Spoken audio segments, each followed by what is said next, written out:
Hey, what's up guys? John here. Something shocking is happening right now in the banking system, and we are walking into a major black swan event, and I'm going to lay out exactly how I think it's going to go down over the next 3 to 6 months. Now, over the last 2 months, I've made several very bold predictions, and so far they've all come true. And the only reason I'm telling you this is to build credibility for what I'm going to tell you next. Now, 2 months ago, I said global banking collapse confirmed, how they will take your money, and then 2 weeks after that video, you can mark the dates, Signature Bank, SVB Bank, all these banks started having big problems. Then, 1 month ago, this is almost like 7 weeks ago, I said it started commercial real estate collapse worse than 1929. About a month after that video, 3 weeks after that video, Elon Musk came out saying, oh, commercial real estate, 1929, and they continue to use this headline. They continue to use the headline saying that he's saying 1929 commercial real estate crash. Now, I personally believe it's not out of the realm of possibility that he watched my video and said that. Now, I know you might be thinking, oh, you have an ego, or I believe he does know who I am. And the reason I do believe that is because in 2017, when he got divorced with his ex-wife, I was hired as the exclusive listing agent to sell their property in Bel Air. And this is featured in the LA Times. You could look at your boy right here, John Williams, match the name, match the date. It's very clear, right? So it's possible. I'm not saying it definitely happened. But it's definitely very possible. I also then went to say, warning, housing shortage is a scam, rents to crash. Now I said that, then Yahoo News came out 2 weeks later saying that homeowners are going to be becoming forced accidental landlords trying to rent their homes out. Exactly what I said in this video. Now, here's what I think is going to happen next. I believe they're going to push banks to stop lending, and this is going to bring the entire banking system to a grinding halt, and we're going to start to see banks walk into massive problems. And here's why I believe this. So in the 21st, April 21st, he says that they're going to remove, or they're basically going to remove the incentive to lend money to people with great credit scores and really make things easier for people with bad credit scores to borrow money to invest in real estate and buy real estate. So you think about what that looks like if you were a bank. Would you want to lend money to people that offered you high risk for less profit?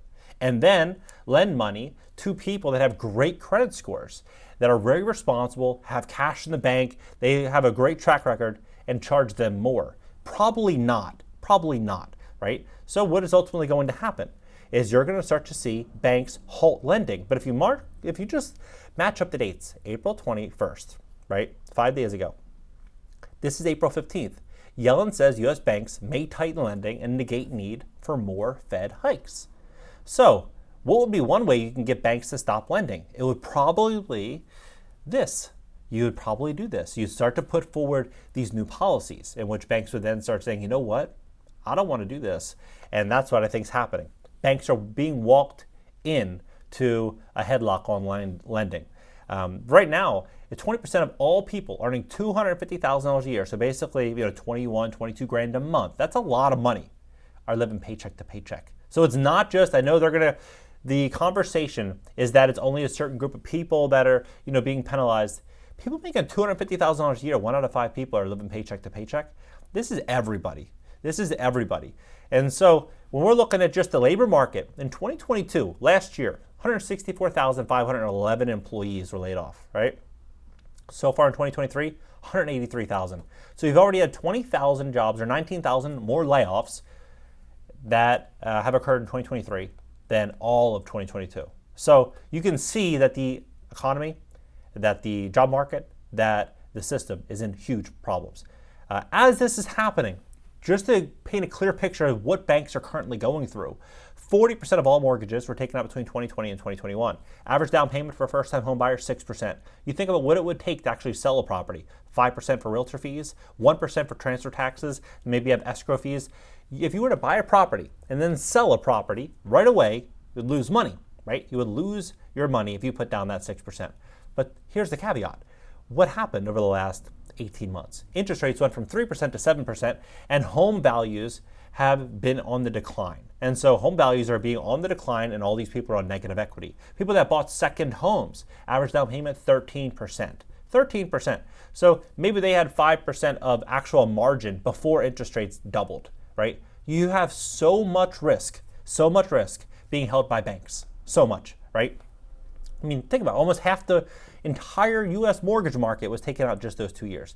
The other thing is, when in history have you ever seen the masses get wealthy as a whole? Look at the 1920s, look at the 1970s and 80s, look at the early 2000s dot-com bubble, look at 2005 to 2007. Everyone was doing one thing, and then what ended up happening? A lot of them got hurt financially in a very, very big way, right? And some people may disagree with that, but when you look at the numbers and you look at history and you add them up together, the facts are the facts. And you look at also what's going on with auto loans. People are paying 30 to 40% over sticker for used vehicles, meaning that banks are upside down negative equity significantly on most of those vehicles that are out there, right? Significantly. And right now, credit card debt, as of last quarter 2022, $986 billion. So now we're probably over $1 trillion. There's no doubt we're well over $1 trillion because that's 4-month-old information. So what's going to happen as inflation gets more out of control? We're going to start seeing banks get penalized even more, right? It only makes sense. You're going to see banks get penalized even more as defaults start to become more common. But as that's beginning to happen, and Elon Musk is continuing to start talking more and more, a lot of people are. It's not just him. You have Warren Buffett. Bank failures may happen, but depositors don't worry. Depositors don't worry. The Fed talked about a $2 trillion backstop.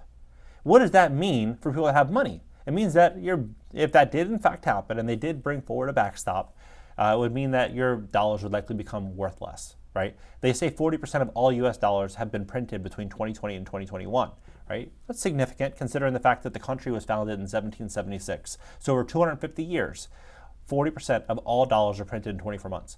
If they continue to use this as a vehicle, as a way, as a life jacket, or a way to save us, what ultimately happens?